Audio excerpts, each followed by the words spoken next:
bisnis itu ganti produk boleh nggak? Boleh. Bangkrut boleh nggak? Boleh. Yang banyak kok bisnis bangkrut. Jangankan cuma ganti produk, bangkrut pun boleh. Yang tidak boleh apa? Duh, ruginya kan juga Anda sering rugi kok. Bangkrut itu udah pasti rugi. Berarti kan bangkrut itu terjadi gitu loh. Jadi yang tidak boleh apa? Assalamualaikum warahmatullahi wabarakatuh. Semangat pagi, dan semangat pagi. Teruslah menginspirasi dan hiduplah dengan berkelimpahan nikmat ilahi. Sahabatku, saudaraku, sebelum Anda menonton video ini, jangan lupa subscribe. Karena subscribe membuat kami terus semangat memperbarui konten-konten kami yang lebih berkualitas. Dan Anda pun selalu memperoleh informasi terupdate dari channel Entrepreneur College ini. Semoga kita terus produktif untuk negeri tercinta. Selamat menonton. Ya, jangan lupa subscribe sekarang juga. Jadi walaupun pameran itu bukan fokus tujuan dari hotel, tapi boleh diambil nggak duitnya? Ya boleh, masa nggak boleh? Tapi fokusnya kan tetap jualan hotel, pelayanan hotel. Gitu. Tapi boleh nggak bikin pameran di lobi? Boleh. Apakah bis lobi itu bis utamanya hotel? Bukan, tapi tetap mensupport hotel. Gitu. Kalau itu yang lebih menguntungkan? Apa ya?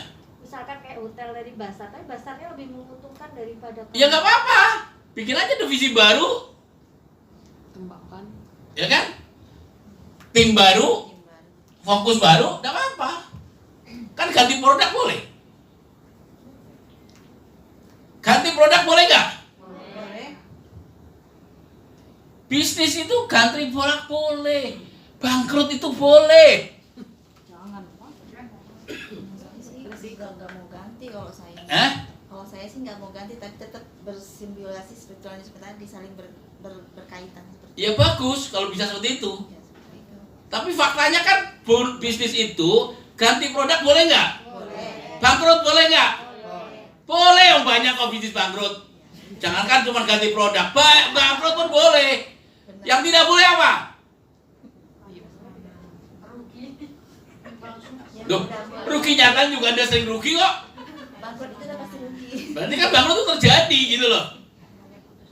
Jadi yang tidak boleh apa? Yang tidak boleh Anda berhenti bisnis. Betul nggak? Karena sesulit apapun bisnis kita, paling sulit itu bisnis apa sih? Kan bangkrut toh. Banyak utang di mana-mana kan? Itu udah paling sulit dah. Udah bangkrut, banyak utang, debt collector datang, diancam orang. Ya kan? Anak SPP-nya nunggak, mertua maki-maki, suami uring-uringan. Aduh. Anak yang kecil masuk rumah sakit, pusing dah. Lengkap semuanya juga. Bayangin, bangkrut semua, udah gak ada duit, utang di mana-mana, didatengin debt collector, suami selingkuh. Wah, udah coba. Lengkap gak semua ini gimana? Langsing langsung Pak. Langsing itu, yang gemuk-gemuk langsing itu langsung. Coba, kalau ada berhenti bisnis, hilang semua harapan. Betul nggak? Tapi kalau ada terus bisnis, sesulit apapun ada peluang untuk bisa diselesaikan. Betul nggak? Makanya sesulit apapun hidup ini, sesulit apapun bisnis kita, jauh lebih sulit kalau tidak punya bisnis. Benar. Biar kecil tapi menghasilkan ya. Yang kecil tapi kan uangnya, cuannya ngalir terus. Mantap online Ya. Nggak Jadi beruntung. sesulit apapun bisnis ini, sesulit apapun keadaan hidup kita, itu akan jauh lebih sulit kalau kita tidak punya usaha. punya usaha, masih ada harapan. Tapi kalau usaha sudah gak ada, suami selingkuh, anak masuk rumah sakit, yang gede muring-muring karena berantem sama temennya, SPP belum dibayar, tetangga marah-marah, gak akur, mertua juga ngelabrak, aduh pusing dah. Kusir. Lengkap semua itu kan. Bisnis gak ada, dah habis kita. Tapi sekali lagi, sesulit apapun bisnis ini, manakala kita masih terus berbisnis, jangan patah semangat. Masih ada peluang dan harapan untuk semuanya indah pada waktunya. Gas. Yes. Amin. Yakin ya. Oke, ada lagi pertanyaan? Ya, silakan.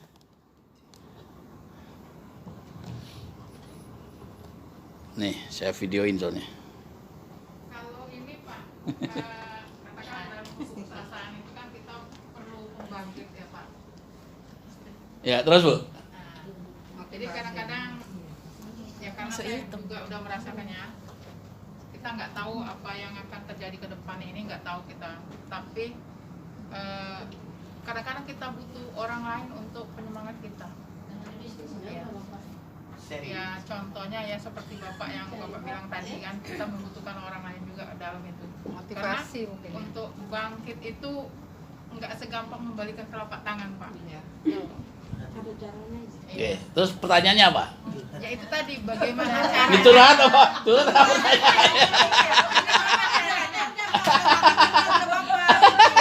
Kalian curhat apa Bu? Saya tanya. Kan Bapak moderatornya otomatis Bapak tadi tanya apa yang kalian tanyakan lagi. Nah, pada saat kita bangkit ya katakanlah bankrupt, nah di saat kita katakanlah di bawah 0 kali mungkin minus, apa yang kita akan lakukan? Oke. Apakah kita kembali lagi ke yang di atas atau gimana? Apa yang akan kita lakukan saat kita pada posisi terpuruk? Oke? Apa yang akan kita kerjakan? Apa memang kita sering begitu atau pernah mengalami itu? Pernah. Coba saya pengen tahu. Yang paling sulit Anda pada posisi seperti apa? Yang paling sulit Pak, kalau kita lagi usaha gitu, ya pembayarannya macet dari pelanggan. Itu aja. Itu yang bikin sulit. Sulit. Ada lagi yang lebih sulit? Paling sulit ditipu. Nah, ya itu Bayar. Oh. kita masuk. Dibawa kabur. Jadi saya datangi kawan-kawan seperti itu menawarkan dagangan saya. Terus nggak taunya pembayarannya itu beliau kabur, bukan macet sebenarnya kabur, dan otomatis kan saya harus membayar ke sini Pak. Ya. Dagangan tadi itu. Itu yang saya rasakan. Ya. Terus yang Anda lakukan harus apa?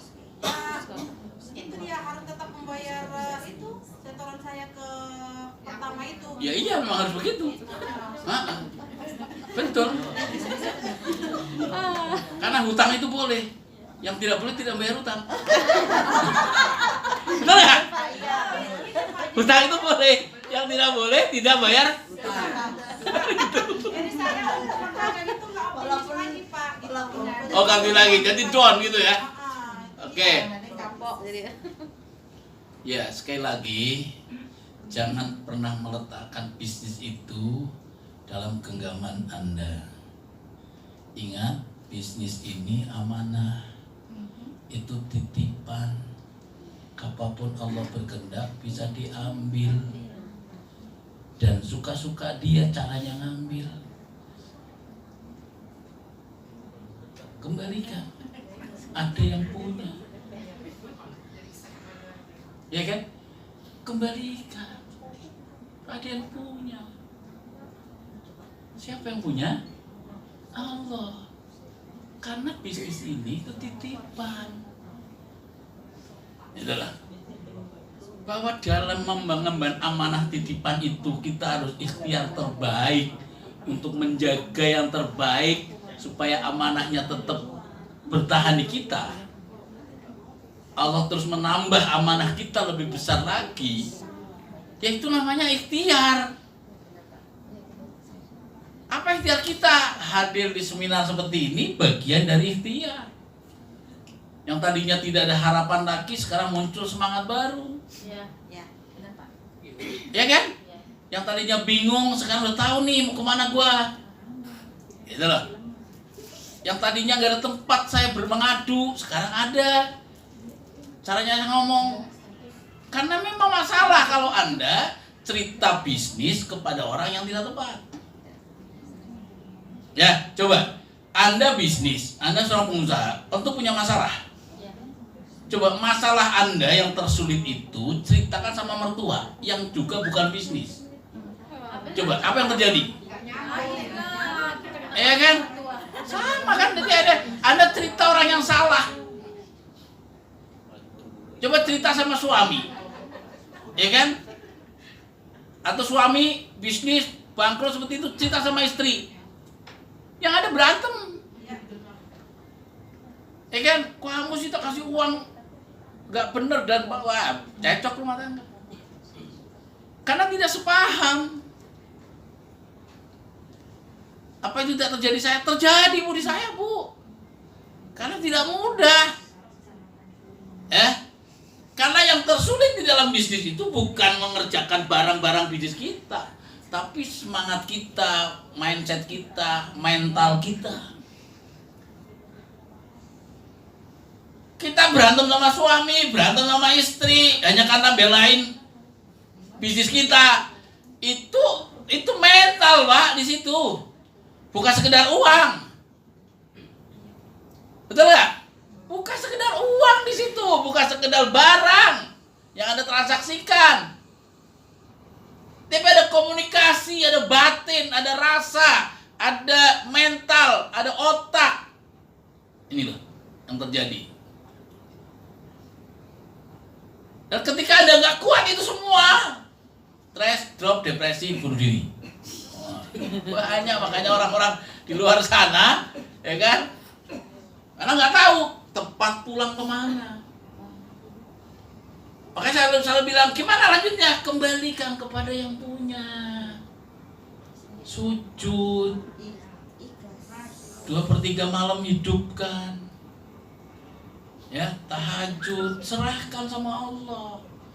Karena apa? Tidak semua masalah hidup ini selesai dengan kehebatan akal kita.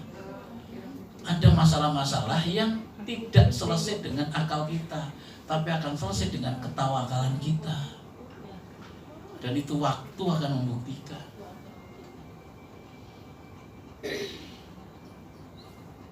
Oke, ada lagi? Jelas Bu? Jadi kembalikan sama yang punya. Bahwa bisnis itu bukan punya kita, itu amanah Tuhan kepada kita. Kita disuruh menjaga. Kok terjadi bangkrut? Berarti kita tidak pintar menjaga. Makanya gimana supaya pintar menjaga? Belajar bisnis yang benar, supaya kalau nanti datang amanah baru Anda sudah siap. Itu yang saya kemarin katakan, plafon rezeki itu penting. Anda nggak akan kasih mobil sama Tuhan kalau rumahnya aja nggak masuk mobil. Susah untuk mikirin mobil, karena Anda mesti mikir, wah parkir di rumah tetangga dan sebagainya. Tapi kalau rumah Anda depannya terasnya, garasinya sudah tersedia, Anda walaupun nggak punya mobil, kepikiran kok beli mobil itu. Betul nggak? Jadi walaupun rumah Anda nih, tapi kalau rumah Anda di tengah di perkampungan, jalannya cuma 1 gang, jalannya pun begini doang, baru bisa masuk, motor kagak bisa lewat, ya kan? Bisa tidur doang di situ. Anda punya pikiran beli mobil aja udah sesat di situ. Ya kan itu kan?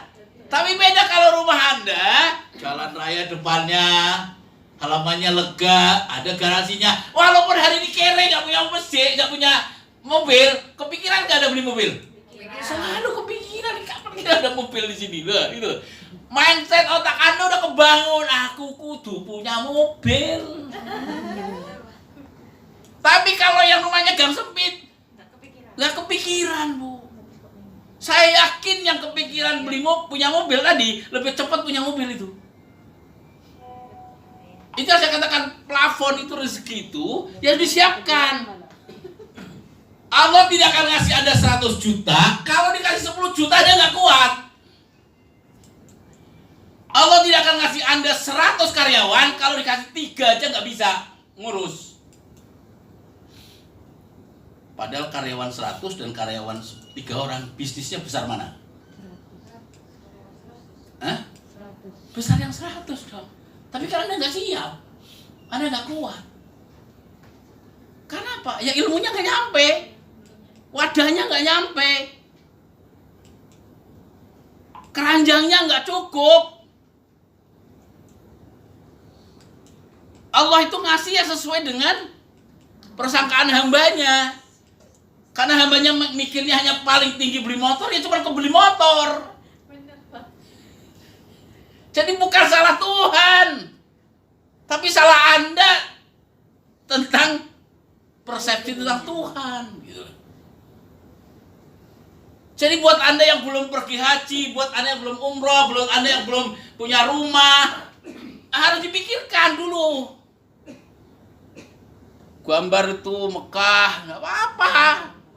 Gambar itu beli rumah mewah, itu akan memvisualisasi Anda. Itu membangun prasangka Anda kepada Tuhan. Karena Tuhan itu maha. Janganlah kasih hotel, kasih villa kepada, ngasih dunia seisinya kepada Anda pun mampu Tuhan lakukan. Anda dikasih keliling dunia tiap minggu pun mampu Tuhan kasih. Tapi kalau Anda yang dikasih nggak siap, keranjangnya cuma cangkir, gimana mau dikasih besar? Itulah mindset, itulah otak, ya, itulah wadah. Jadi Anda harus menyiapkan wadah. Kalau saya lihat kemarin simulasinya kan jelas. Saya suruh 2 kali lipat aja nggak kuat. Omset 4 juta, 3 juta, saya suruh 2 kali lipat aja nggak siap. Apalagi kok suruh menjadi 100 juta. Udah nggak nembus. Keranjangnya nggak siap. Padahal itu yang pertama Anda harus lakukan. Karena nggak mungkin bisnis Anda besar tanpa keranjang yang besar. Nggak mungkin bisnis Anda besar tanpa wadah yang besar. Nggak mungkin bisnis Anda hebat tanpa SDM hebat. SDM hebat berarti Anda harus percaya sama orang. Nah, kalau Anda percaya sama orang aja susah, gimana mau besar? Berarti kan kita tidak lapang hati untuk besar. Jadi apa yang dirombak? Yang dirombak pikiran kita, mindset kita, mental kita.